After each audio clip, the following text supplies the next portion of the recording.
যাই হোক, প্রিয় শিক্ষার্থী, তোমাদের স্বাগত জানাচ্ছি আজকের অনলাইন ভিত্তিক জুম ক্লাসে। আশা করি সকলে ভালো আছো।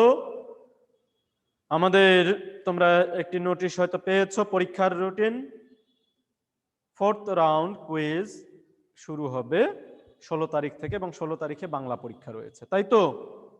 হ্যাঁ, 16 তারিখে বাংলা পরীক্ষা রয়েছে। আর বাংলা পরীক্ষায় সিলেবাস হচ্ছে দুটো। আমরা রবীন্দ্রনাথ ঠাকুরের একটি বিখ্যাত ছোট গল্প অপরিচিতা পড়েছি, আর আরেকটি বিখ্যাত কবিতা সোনার তরী। এটি কিন্তু আমাদের এই দুটো হচ্ছে আমাদের সামনের কুইজের পাঠ্য। দুটোই অসাধারণ, একটি কবিতার ক্ষেত্রে আর একটি গল্পের ক্ষেত্রে, ছোট গল্পের ক্ষেত্রে, এবং দুটোই হচ্ছে বাংলা সাহিত্যের প্রাণ পুরুষ, প্রবাদ প্রতিম পুরুষ। বলা হয় ঋষি কবি, বিশ্বকবি রবীন্দ্রনাথ ঠাকুর, তার রচিত। আমরা মনে হয় ছন্দ নিয়ে আলোচনা করেছিলাম গত ক্লাসে। আমরা কতটুকু এগিয়ে নিয়েছি তোমরা জানো, কিন্তু আজকে যেহেতু আমাদের 16 তারিখ পরীক্ষা, আমরা সোনার তরী কবিতার একটু বিশ্লেষণে যাব। তারপরের ক্লাসে ছন্দ বিশ্লেষণ করব সোনার তরী কবিতার, কারণ ছন্দ ছাড়া কবিতা হবে না, কবিতা পাঠ করা যাবে না, কবিতার পাঠোদ্ধার করা যাবে না। এই বিষয়ে তোমরা জানো, আমি বলেছি তোমাদের। দেখো, সোনার তরী, তাই তো?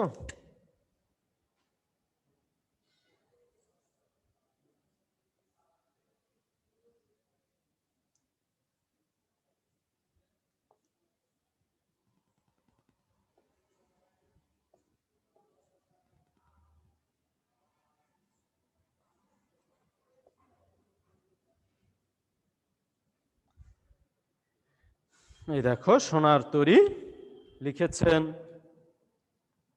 রবীন্দ্রনাথ ঠাকুর।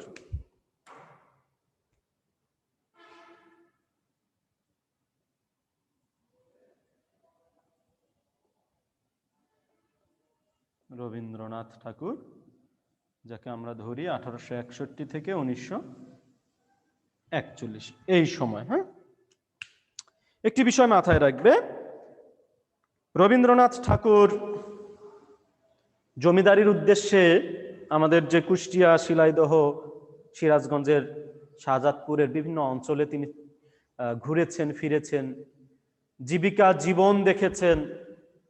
এই সব নিয়ে কিন্তু তার একটি আত্মদর্শন, একটি জীবন দর্শন তার মধ্যে কাজ করেছিল, যার ফলে ছোট গল্প বলো বা এই যুগে তিনি সোনার তরী কাব্য সেটি লিখে ফেলেছেন এই সময়ে।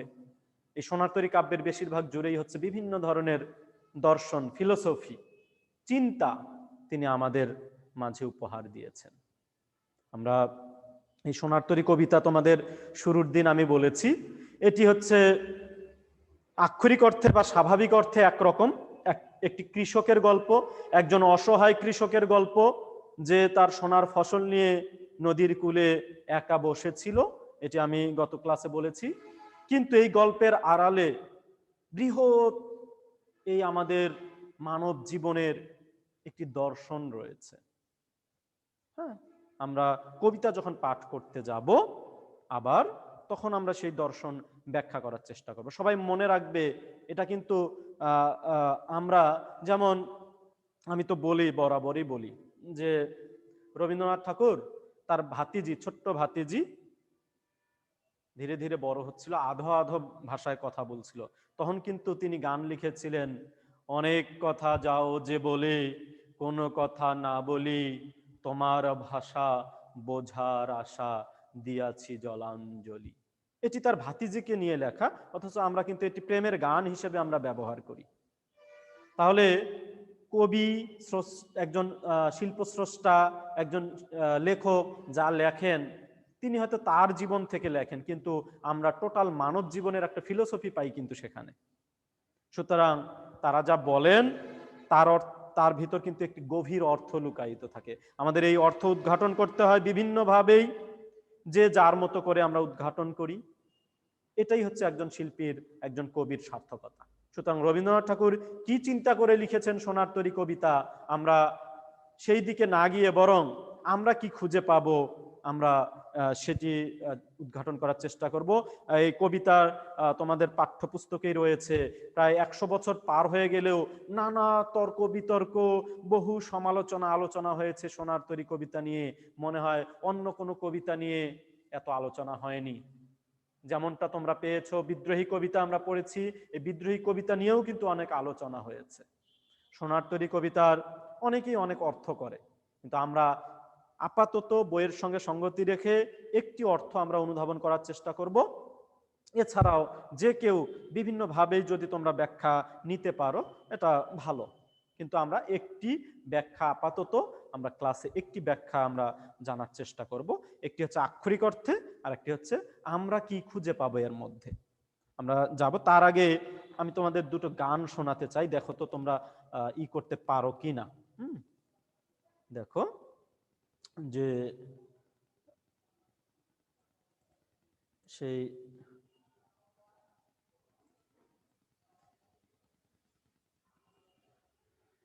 দেখো তোমরা কি দেখতে পাচ্ছ শেয়ার স্ক্রিন? আচ্ছা, সাউন্ড কেমন হয় আমাকে একটু জানাবে তোমরা, সাউন্ড কেমন হয়। হ্যাঁ, সাউন্ডটা আমাকে জানাবে। ওকে, আমাকে সাউন্ডটা জানাবে তোমরা।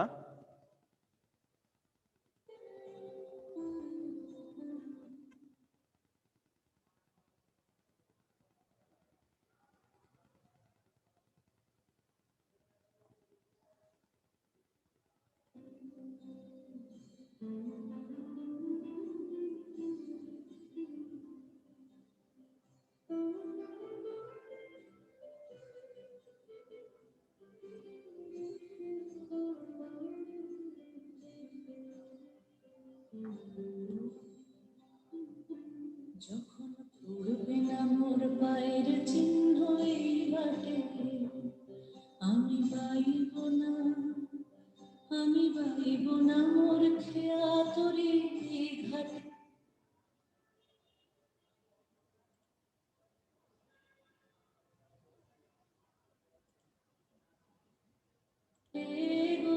যখন পড়বে না পায়ের চিহ্ন এই বাটে, চুকিয়ে দেব বেচা কেনা, মিটিয়ে দেব মিটিয়ে দেব লেনা দেনা, বন্ধ হবে নাই ঘাটে। তখন নাইবা মনে রাখলে তারার পানে চেয়ে চেয়ে, নাইবা আমায় ডাকলে, যখন পড়বে না মোর পায়ের চিহ্ন এই বাটে।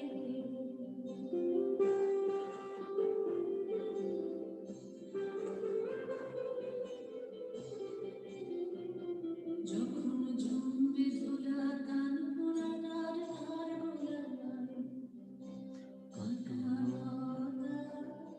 কাঁটালতায় উঠবে ঘরের দ্বারগুলায়, আহা জন্মে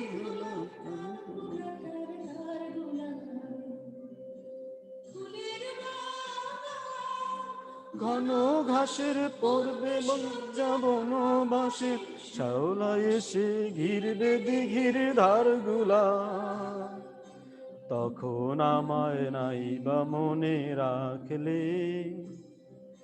তারার পানে চেয়ে চেয়ে নাইবা আমায় ডাকলে, তখন পড়বে না মোর পায়ের চিহ্ন এই বাটে।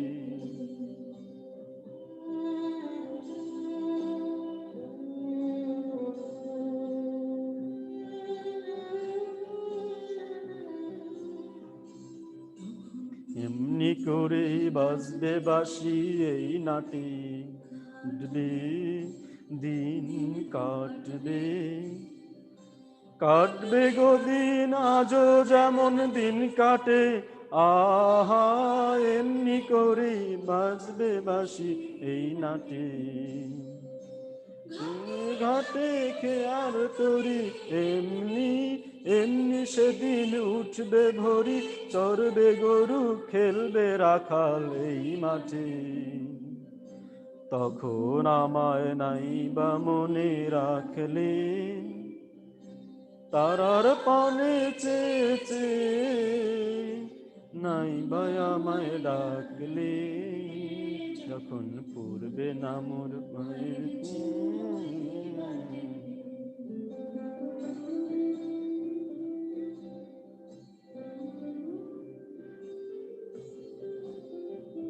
তখন কে বলি গো সেই প্রভাতে নেই আমি, সকল খেলা সকল খেলায় করবে খেলায় আমি, আহা কে বলে গো সেই প্রভাতে নেই আমি, নতুন নামে ডাকবে মোরে, বাঁধবে বাঁধবে নতুন বাহু ডুরে, আসবো যাবো চিরদিনের সেই আমি। তখন আমায় নাই বা মনে রাখলে, তারার পানে চেয়েছে নাই বা আমায় ডাকলে, যখন পড়বে না মোর পায়ের চিহ্ন এই বাটে। পায়ের চিহ্ন এই বাটে।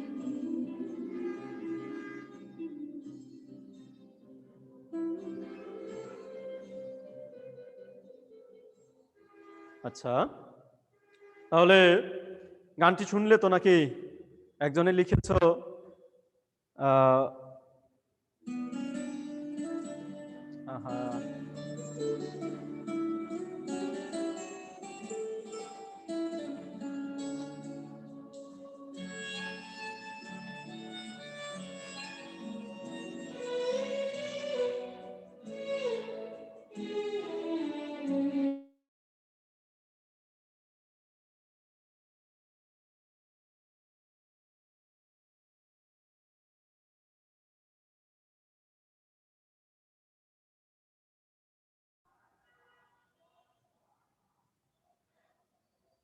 যাই হোক, গানটি শুনলে একজনে লিখেছ যে আজকে গানের ক্লাস হবে না, আসলে বাংলা সাহিত্যের ক্লাস তো, বাংলা ক্লাস। এখন আমরা শুধু কি একটা ফরম্যাটের মধ্যে থাকবো? আমাদের তো একটা বিষয়ের সঙ্গে অনেক কিছু জড়িত। দেখো, রবীন্দ্রনাথ ঠাকুরের এই সোনার তরী কবিতার ক্ষেত্রে আমাদের অনেক বিষয় আসতে পারে। তোমরা কেন শুধু এই সোনার তরী বইয়ে যা আছে এটা নিয়েই পড়ে থাকলে হবে? এটা তো তোমরা পরীক্ষায় চাইলেই অ্যান্সার করতে পারবে, তাই না? কিন্তু তার যে একটি অসাধারণ গান, যখন পড়বে না মোর পায়ের চিহ্ন এই বাটে। হ্যাঁ, একজনে লিখেছো আমার গানের কণ্ঠ সুন্দর, এটা একদমই ভুল কথা। আমার গান শুনলে সবার কান্না পায় আর কি। হ্যাঁ, ওইটা না, আমি গান গাই না, গান গাইতেও পারি না, কবিতা বলার চেষ্টা করি, পাঠ করার চেষ্টা করি, কিন্তু কথা হচ্ছে বিষয়টা ফিল করতে হবে। দেখো, বলছে যখন যখন পড়বে না মোর পায়ের চিহ্ন এই বাটে, এই এই ফিলোসফির কবিতায় কিন্তু সোনার তরী। মানে আমি না থাকি কিন্তু কি থাকবে? আমার সৃষ্ট ফসল থাকবে, আমার কর্ম থাকবে। হ্যাঁ, আমার কর্ম থাকবে, আমার শ্রেষ্ঠ কর্ম যেগুলো, সেগুলো পৃথিবীতে টিকে থাকবে। তুমি থাকবে না, আমি থাকবো না। দেখো না, তোমার কত তোমার কত বন্ধু, দুই একজন বন্ধু অকালেই ঝরে গেছে, মারা গেছে, এই হয়েছে, রোড অ্যাক্সিডেন্ট হয়েছে, অসুস্থ হয়েছে, মারা গেছে, যায়নি। কিন্তু তার সঙ্গে তোমার কি বেঁচে আছে? তার কৃতকর্ম, সে কিন্তু নেই। আমরা সকলেই মহাকালের গর্ভে হারিয়ে যাব। আমরা যে এই জগতে আছি, এটি একটি ছোট্ট সময়, ছোট্ট কাল। আমাদের জন্য অপেক্ষা করছে কি? মহাকাল, বিরাট একটা সময়, অফুরন্ত সময়। এই সময়ের মধ্যে আমরা কেউই টিকে থাকবো না, সবাই হারিয়ে যাব। টিকে থাকবে কি? আমাদের শ্রেষ্ঠ কর্মগুলো, আমাদের কৃতকর্মগুলো। আমরা কাজী নজরুল ইসলামের একই একটি গান রয়েছে, আমরা সেটাও একটু দেখি, একটু মনোযোগ দিয়ে শোনার চেষ্টা করো। আমার মনে হয় এই দুইটি গান শুনলে তোমার কবিতায় আর যাওয়া লাগবে না, এমনিতে বুঝতে পারবে। যাই হোক, আমরা তাহলে ওই কাজী নজরুল ইসলামের গানটি একটু দেখি। হ্যাঁ, এটা দেখো।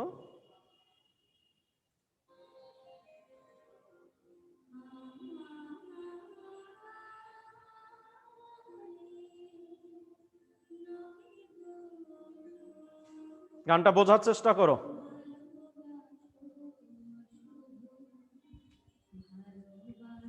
কারণ এই গানের সঙ্গেই রবীন্দ্রনাথের এই কবিতার মিল আছে কিন্তু।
আচ্ছা আচ্ছা, ঠিক আছে, দেখি আবার কি করি।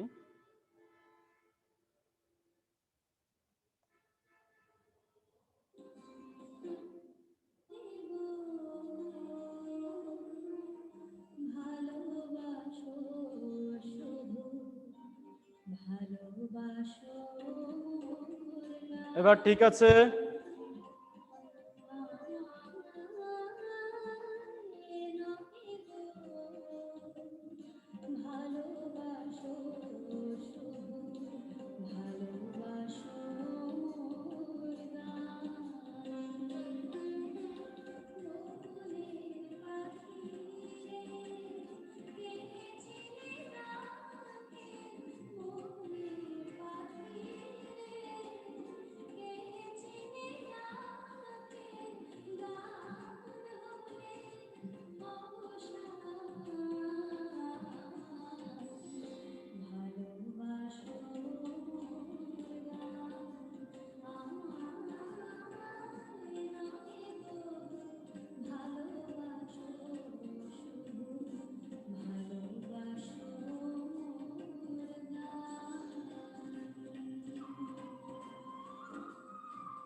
তাহলে দেখো, যাই হোক, এটার সাউন্ড একটু কমই ছিল। হ্যাঁ, তো এই এই গানটি হচ্ছে কি, আমায় নহে গো ভালোবাসো, শুধু ভালোবাসো মোর গান, বনের পাখিরে কে চিনে রাখে, গান হলে অবসান।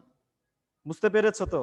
আমায় নহে গো ভালোবাসো মোর গান, তার মানে আমাকে নয়, আমার ক্লাস ভালোবাসো আর কি, আমি যা বলছি এগুলো ভালোবাসো। হ্যাঁ, তার মানে আমরা বলি না যে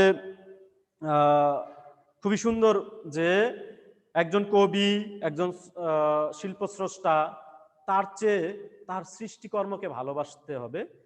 কাজী নজরুল ইসলাম কিন্তু তাই বলেছেন। কারণ কি? কারণ হচ্ছে আসলে এই মানুষটা তো টিকে থাকবে না। কাজী নজরুল ইসলাম তো বেঁচে নেই, কিন্তু তিনি কিসের মাধ্যমে বেঁচে আছেন? তার সৃষ্টিকর্মের মাধ্যমে। তার যে অপরূপ সৃষ্টিকর্ম, এই সৃষ্টিকর্মের মধ্যেই কিন্তু তিনি বেঁচে আছেন, আমাদের মধ্যে এই গানের মধ্যে বেঁচে আছেন। তার মানে খুবই সুন্দর সত্য আমরা জানলাম। এবার আমরা সরাসরি কবিতায় চলে যাব, যে কবিতায় কি বলেছে। আমরা এই দুটো গান বুঝেছো তো? আমাকে একটু জানাও তো বাবারা, যে এই দুটো গানের মর্মার্থ কিছুটা তো বুঝেছো, যে কি বলতে চেয়েছে? আচ্ছা, ওকে, ঠিক আছে। এবার দেখো সোনার তরী কবিতায় আমরা চলে যাব। হুম, তোমরা বুঝতে পেরেছো।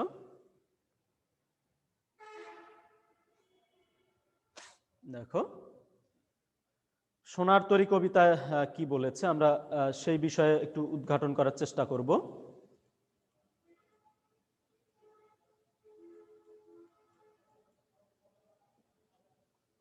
তোমরা একটু মনোযোগ দিয়ে শুনবে এবং একটু মেলানোর চেষ্টা করবে, হ্যাঁ। যেহেতু একটি জীবন দর্শনের কবিতা, তোমরা এই যে লেখক পরিচিতি খুবই ভালোভাবে আয়ত্ত করার চেষ্টা করবে। এখান থেকেই কিন্তু প্রশ্ন হবে, তোমাদের প্রশ্ন কিন্তু এখান থেকেই হবে, হ্যাঁ। লেখক পরিচিতি থেকেই তোমাদের প্রশ্ন হবে। এই যে সং অফ ফারিংস গ্রন্থের জন্য তিনি 1913 সালে নোবেল পুরস্কার পান, তিনি কত সালে মারা যান, তার বিভিন্ন সৃষ্টি, এগুলো সম্পর্কে তোমরা ভালোভাবে আয়ত্ত করার চেষ্টা করবে। দেখো কি বলছে, আমি একটু তোমাদের বলি। গগনে গরজে মেঘ, ঘন বরষা, কুলে একা বসে আছি, নাহি ভরসা। রাশি রাশি ভাড়া ভাড়া, ধান কাটা হলো সারা, ভরা নদী খুর ধারা, খর পরশা। কাটিতে কাটিতে ধান এলো বরষা। একখানি ছোট ক্ষেত, আমি একেলা, চারিদিকে বাঁকা জল করিছে খেলা। পরপারে দেখি আঁকা, তরু ছায়া মশি মাখা, গ্রাম খানি মেঘে ঢাকা, প্রভাত বেলা। এপারেতে ছোট ক্ষেত, আমি একেলা। গান গেয়ে তরিবে কে আসে পারে, দেখে যেন মনে হয় চিনি উহারে। ভরা পালে চলে যায়, কোনো দিকে নাহি চায়, ঢেউগুলি নিরুপায় ভাঙে দুধারে, দেখে যেন মনে হয় চিনি উহারে। ওগো তুমি কোথা যাও, কোন বিদেশে, বারেক ভিড়াও তরি কুলেতে এসে। যেও যেথা যেতে চাও, যারে খুশি তারে দাও, শুধু তুমি নিয়ে যাও ক্ষণিক হেসে, আমার সোনার ধান কুলেতে এসে।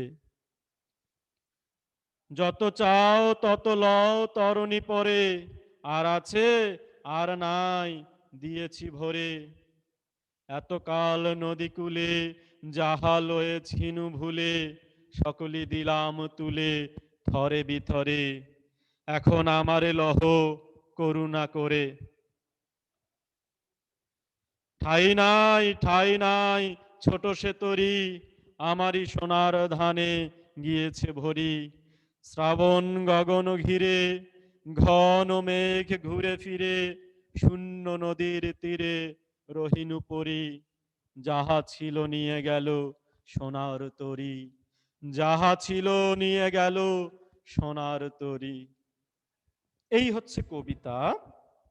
দেখো আমরা এই কবিতার একটা সাধারণ অর্থ যদি করি, তাহলে এরকম দাঁড়ায়। গগনে মানে আকাশে, গরজে মানে গর্জন করে, ডাকে, গর্জন করা, এটাকেই বলছে গরজে, ভেঙ্গে লিখছে গরজে। ঘন বরষা মানে ভরা বরষা, কুলে একা বসে আছি, নাহি ভরসা। এক কৃষক কুলে বসে আছেন, কোনো ভরসা পাচ্ছেন না। রাশি রাশি ভাড়া ভাড়া, ধান কাটা হলো সারা। সারা মানে শেষ, ধান কাটা শেষ হলো, রাশি রাশি ভাড়া ভাড়া। রাশি রাশি মানে প্রচুর, অনেক অর্থে বুঝিয়েছে রাশি রাশি। ভাড়া ভাড়া হচ্ছে একদম আটিতে আটিতে, বোঝা বোঝা। তোমরা তো জানো যে গ্রাম অঞ্চলে একটি শব্দ রয়েছে আটি আটি, তাই না? বোঝা বোঝা। ভরা নদী খুর ধারা, খুর ধারা হচ্ছে খুরের মতো, খুর চেনো তো, খুরের মতো ধারালো, খুরের মতো ধারালো হচ্ছে এই নদী। খর পরশা, বর্ষা, বর্ষার মতো তীক্ষ্ণ, হ্যাঁ। এখানে বর্ষাকে বুঝিয়েছে, বর্ষা। এই বর্ষা বলতে এই বৃষ্টি না, এই বর্ষা হচ্ছে ওই যে যে বর্ষা দিয়ে মানুষ ই করে না, কোচ বা বর্ষা দিয়ে মাছ মারে যে, সেই বর্ষা। খর পরশা, এখানে এই পরশা, খর পরশা হচ্ছে বর্ষাকে বলছে। তার মানে এই নদী খুরের মতো ধারালো স্রোত এবং বর্ষার মতো তীব্র তীক্ষ্ণ। কাটিতে কাটিতে ধান এলো বরষা, ধান কাটতে কাটতে বৃষ্টি নেমে এলো। একখানি ছোট ক্ষেত আমি একেলা, এই একটা ছোট ক্ষেতের মধ্যে কৃষক একা, চারিদিকে বাঁকা জল করিছে খেলা, চারদিকে নদী রয়েছে এবং নদীর স্রোত খেলা করছে। পরপারে দেখি আঁকা তরু ছায়া মশি মাখা, গ্রামখানি মেঘে ঢাকা প্রভাত বেলা। মানে কৃষক দেখতে পাচ্ছেন ওই পারে, নদীর ওই পারে গ্রাম আছে, সেই প্রভাত বেলা গ্রামটা কেমন? তরু ছায়া মশি মাখা। মশি মানে হচ্ছে কলম, মশি মানে কলম, কিন্তু এখানে কালি বুঝবো আমরা। আমরা বলি না যে অসি অপেক্ষা মশি ভয়ানক, অসির চেয়ে মশি বড়। মানে কি, অসি হচ্ছে তলোয়ার অস্ত্র, আর মশি হচ্ছে কলম। তার মানে তাই তো হয়, অসি অপেক্ষা মশি বড়, কিন্তু এখানে মশি বলতে আমরা বুঝবো কালি। তরু ছায়া মশি মাখা মানে গ্রামটা এমন তার বৃক্ষ ছায়া কালো হয়ে আছে। হ্যাঁ, কালো হয়ে আছে এই তার ছায়া, বৃক্ষের ছায়া। এপারেতে ছোট ক্ষেত আমি একেলা, গান গেয়ে তরিবে কে আসে পারে, দেখে যেন মনে হয় চিনি উহারে। তার মানে একজন মাঝিকে দেখতে পাচ্ছে যে একটি নৌকা বেয়ে হেলে দুলে গান গেয়ে চলে আসছে। হ্যাঁ, আর কৃষক দেখে মনে করছে যে তাকে চিনতে পারছে, আবার একটু খটকাও লাগছে, আসলে কি চিনি, মানে সংশয়ও আছে, আবার মনে হচ্ছে যে চেনে, দেখে যেন মনে হয় চিনি উহারে। ভরা পালে চলে যায় কোনো দিকে নাহি চায়, মানে ভরা, যেহেতু বর্ষার মৌসুম, পালের বাতাস নৌকা চলে বেশিরভাগ, যার ফলে ভরা পালে চলে যায় কোনো দিকে নাহি চায়, ঢেউগুলি নিরুপায় ভাঙ্গে দুধারে। এবং একটি চিত্রকল্প অঙ্কন করছেন যে দুই ধারে ঢেউগুলো ভেঙে পড়ছে, আর হচ্ছে নৌকার মাঝি নৌকা নিয়ে চলে যাচ্ছে। ওগো তুমি কোথা যাও কোন বিদেশে, বারেক ভিড়াও তরি কুলেতে এসে। তার মানে কৃষক বলছে যে আহ্বান করছে যে হে মাঝি, তুমি কোথায় যাচ্ছ? তুমি একবার, বারেক মানে একবার, একবার তুমি তরি কুলেতে ভেরাও। যেও যেথা যেতে চাও, যারে খুশি তারে দাও, তুমি শুধু নিয়ে যাও ক্ষণিক হেসে আমার সোনার ধান কুলেতে এসে। এই কৃষকের যে সোনার ধান, কাটা যে ধান, এই ধানগুলো যেন তার নৌকায় করে নিয়ে যায়, এটাই অনুরোধ করছে। যত চাও তত লও তরণী পরে, আর আছে আর নাই দিয়েছি ভরে। মানে যত খুশি তত তুমি নিতে পারো তোমার নৌকায় বোঝাই করে। তখন মাঝি বলছে আর আছে, নিতে নিতে বলেছে আর আছে, তখন কৃষক বলছে আর নাই দিয়েছি ভরে। এতকাল নদী কূলে যাহা লয়ে ছিনু ভুলে, সকলই দিলাম তুলে থরে বিথরে, এখন আমারে লহ করুণা করে। এখন কৃষক বলছে এতকাল আমি যা কিছু নিয়েছিলাম এই নদীর তীরে, সব আমার স্বপ্নের, আমার সোনার ধান সব তোমার নৌকায় আমি তুলে দিয়েছি। থরে বিথরে মানে কি, স্তরে স্তরে সাজিয়ে সাজিয়ে আমি তুলে দিয়েছি, এখন আমাকে তুমি দয়া করে তোমার নৌকায় তুলে নাও। ঠাই নাই ঠাই নাই ছোট সেতরি, আমারই সোনার ধানে গিয়েছে ভরি।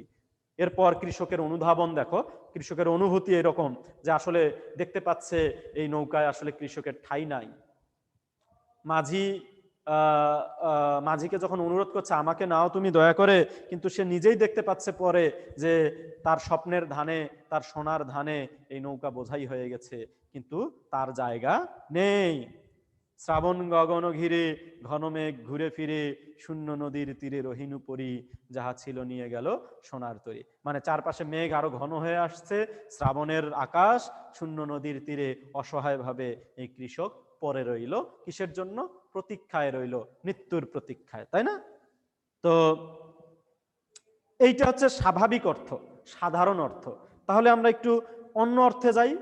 অন্য অর্থ হচ্ছে কৃষক এখানে কবি, কৃষকের সমার্থক আমরা ধরব কবি, কৃষককে বলবো আমরা একজন শিল্পী, কৃষক এখানে হচ্ছে একজন স্রষ্টা, শিল্পী, শিল্প স্রষ্টা।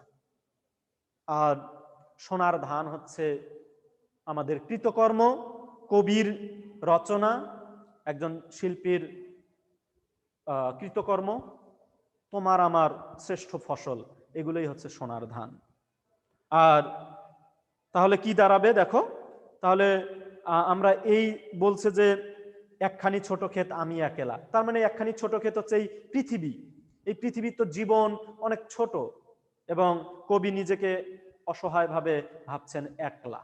আসলেই আমরা যখন জীবনের শেষ প্রান্তে দাঁড়াই তখন কিন্তু আমাদের বড় অসহায় লাগে এবং একা একা নিঃসঙ্গতার একটা ব্যাপার, এখানে নিঃসঙ্গতার প্রতীক তুলে ধরেছেন। আর বলছে যে আহ ভরা নদী খুর ধারা খর পরশা, হ্যাঁ, তারপর রাশি রাশি ভাড়া ভাড়া ধান কাটা হলো সারা। মানে আমরা তো জীবনে অনেক কাজ করে যাই, তাই না? কিন্তু এই মহাকালের স্রোতে, এই মহাকাল, আমাদের এই জীবন তো সংক্ষিপ্ত কাল, কিন্তু আমাদের জন্য অপেক্ষা করে কি মহাকাল। মহাকালের গর্ভে আমাদের ঠাঁই হয় না, আমরা হারিয়ে যাই। কিন্তু আমাদের এই মহাকালের গর্ভে স্থান পায়, মহাকাল চিনে রাখে কোনটি? আমাদের শ্রেষ্ঠ ফসল, আমাদের শ্রেষ্ঠ কর্ম, আমাদের কৃতকর্ম। চারিদিকে বাঁকা জল করিছে খেলা। বাঁকা জল হচ্ছে এখানে অনন্ত কাল প্রবাহের প্রতীক।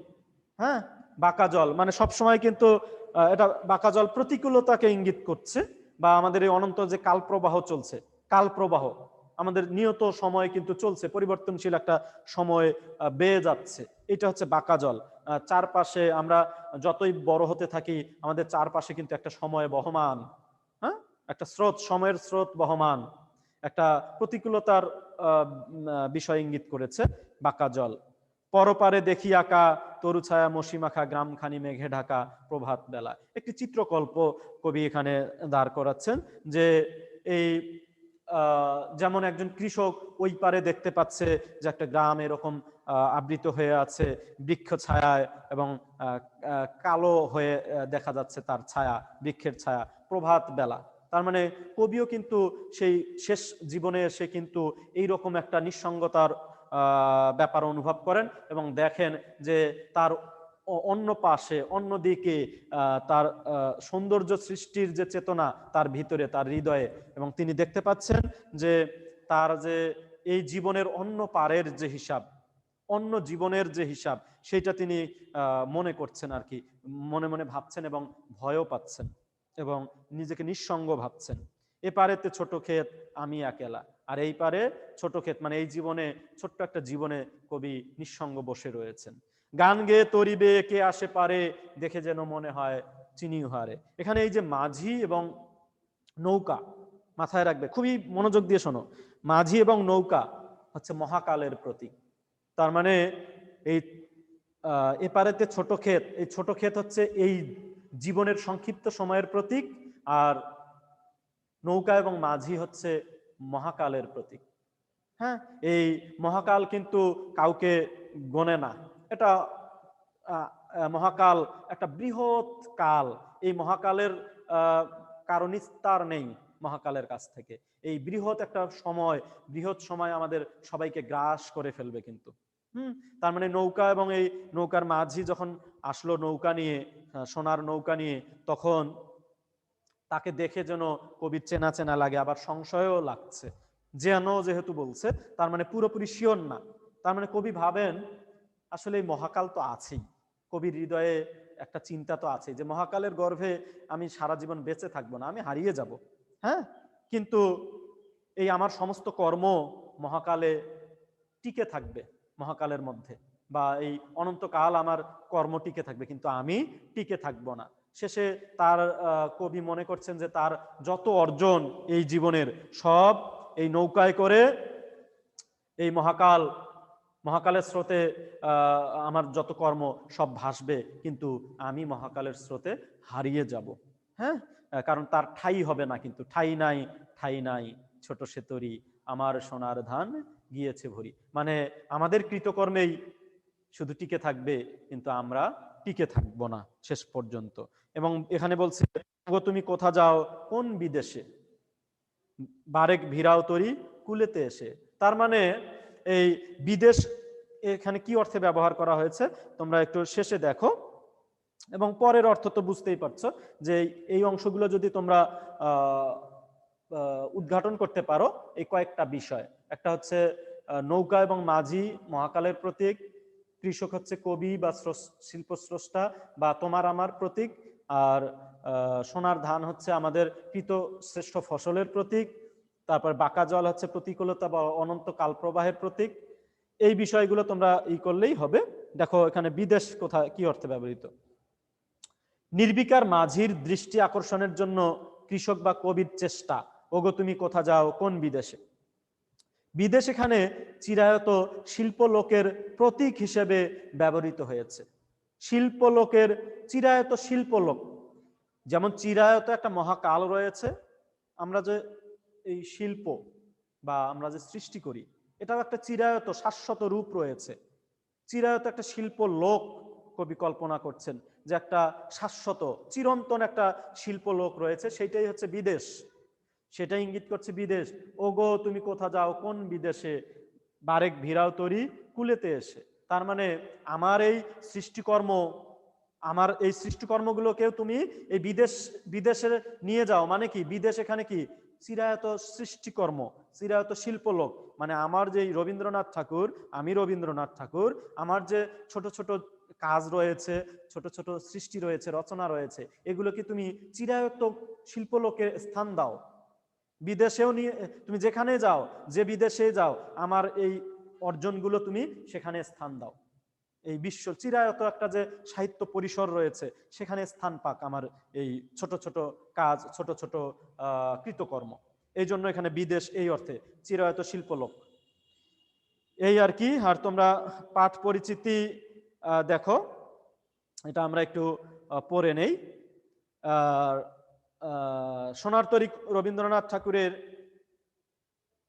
সোনার তরী কাব্যগ্রন্থের নাম কবিতা, মানে এই নামে কবিতাও রয়েছে, কাব্যও রয়েছে।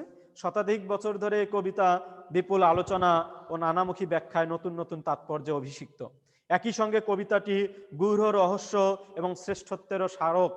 মহৎ সাহিত্যের একটি বিশেষ গুণ হলো কালে কালে নতুন দৃষ্টিভঙ্গি ও বিবেচনার আলোকে তার শ্রেষ্ঠত্ব নিরূপিত হতে থাকে। বাংলা কবিতার ইতিহাসে সোনার তরী তেমনি আশ্চর্য সুন্দর এক চিরায়ত আবেদনবাহী কবিতা। কবিতাটিতে দেখা যায় চারপাশের প্রবল স্রোতের মধ্যে জেগে থাকা দ্বীপের মতো ছোট একটি ধান খেতে উৎপন্ন সোনার ধানের সম্ভার নিয়ে অপেক্ষারত নিঃসঙ্গ এক কৃষক।